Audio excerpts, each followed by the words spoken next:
குப்பைகளில் கிடைக்கும் பொக்கிஷம் அந்த எபிசோட்ல 2வது பாகம் தாங்க.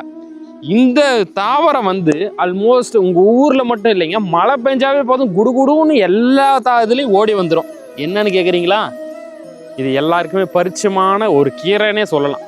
இதுக்கு வந்து என்ன பேருன்னு பார்த்தீங்கன்னா சரணத்தி கீரைன்னு சொல்லுவாங்க, இல்லைன்னா சரணை கீரைன்னு சொல்லுவாங்க, இல்லை வெள்ளை சரணைன்னு சொல்லுவாங்க. கிரியாந்தைமா பல்சேட்டம்னு இதுக்கு வந்து அறிவியல் பெயர் இருக்கு. இந்த கீரை வந்து என்னென்ன பயன்களெல்லாம் இருக்குது அப்படி பார்த்தீங்கன்னா, நம்ம பாடியில் இருக்கிற கெட்ட ஃப்ளூயிட்ஸை அழகாக இது வந்து வெளியேற்றிடும். அதனால் இது ஒரு ஜாண்டிஸ்க்கு ஒரு முக்கியமான அருமருந்தாகவே கருதப்படுது.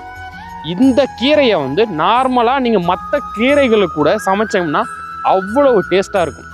இந்த கீரையில் அது மட்டுமான்னு கேட்டிங்கன்னா கிடையாதுங்க. இதில் அபரிவிதமான மூலிகைகள் இருக்கக்கூடிய அல்கலைட்ஸ், ஆசிட்ஸ், அமினோசிட்ஸ் அந்த மாதிரி நிறைய பெனிஃபிட் உள்ள கெமிக்கல்ஸ் வந்து இந்த கீரைகளில் இருக்குது. இந்த வேர்களிலிருந்து இருக்கக்கூடிய அல்கலைட்ஸை வந்து எதுக்கெல்லாம் யூஸ் பண்ணுறாங்க பார்த்தீங்கன்னா, முடக்குவாதம்னு சொல்லக்கூடிய வாதத்துக்கு வந்து ஒரு அருமருந்தாகவே கருதப்படுது.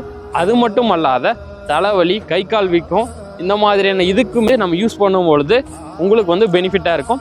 கீரையை பற்றி ஃபஸ்ட்டு டைம் நீங்கள் தெரிஞ்சுக்கிறதா இருந்தால் மறக்காமல் சப்ஸ்கிரைப் பண்ணியிருக்கேன். இது போல் வீடியோவுக்கு என்னோட சேனலை ஃபாலோ பண்ணிக்கோங்க. செடிகளை பற்றி உங்களுக்கு வந்து அடுத்தடுத்த வீக்கில் வந்துகிட்டே இருக்கும்.